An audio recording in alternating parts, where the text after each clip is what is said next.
Cher Tidiane Diao, le Parlement de la CEDEAO annonce un comité de médiation pour maintenir le Mali, le Burkina Faso et le Niger dans le bloc. L'annonce a été faite par Djibril Baro, le premier vice-président et président par intérim du Parlement de la CEDEAO lors de l'ouverture de la deuxième session extraordinaire à Kano au Nigeria.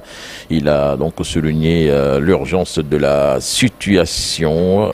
Cet appel donc a été lancé après que les députés du Parlement de la CEDEAO qui ont participé à la session extraordinaire ont fait le constat de l'absence de leurs collègues du Burkina Faso, du Niger et du Mali. Nous restons toujours avec cette organisation sous-régionale ouest-africaine, avec le Parlement de la Communauté économique des États, qui a une nouvelle présidente en la personne de Memounatou Ibrahima. C'est au cours de la session inaugurale au Nigeria qu'elle a été réélue dans la nouvelle législature togolaise sur la liste de l'Union pour la République. La députée occupait jusque-là le poste de vice-président du bureau de la 6e législature. Memounatou Ibrahim succède au Sierra-Léonais Sidi Mohamed Tunis qui présidait donc le Parlement de la CEDEAO.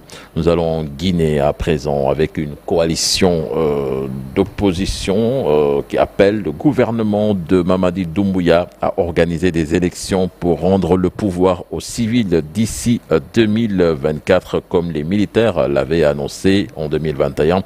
L'Alliance nationale pour l'alternance et la démocratie dénonce vigoureusement le renoncement de la junte à ses engagements. Pour l'opposition, Mamadi Doumbouya est déterminé à rester au pouvoir et à prolonger la période de transition jusqu'en 2025. En effet, le Premier ministre Amadou Riba a déclaré en mars dernier lors d'un entretien sur Radio France Internationale que la durée de la transition dépendra de ce que les acteurs en feront.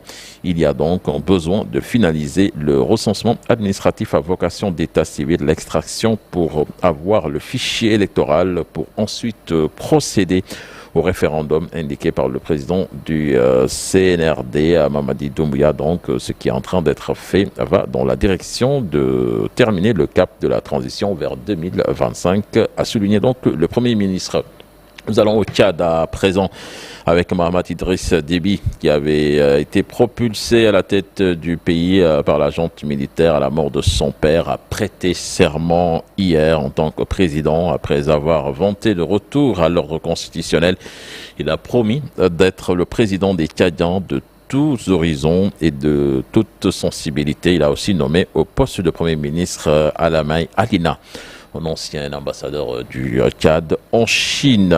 Et puis pour terminer, sur la natal, l'animateur radio Sébastien Coé, écarté de l'antenne de Énergie en garde à vue depuis mercredi dans le cadre de l'enquête le visant à Paris pour agression sexuelle et viol qu'il conteste. Monsieur Coé argue d'être victime de cyberharcèlement, dénonciation calomnieuse et tentative d'extorsion de fonds. Il a porté plainte, engendrant l'ouverture de 2 enquêtes préliminaires à Nanterre. Merci beaucoup, cher Tidiane Diao.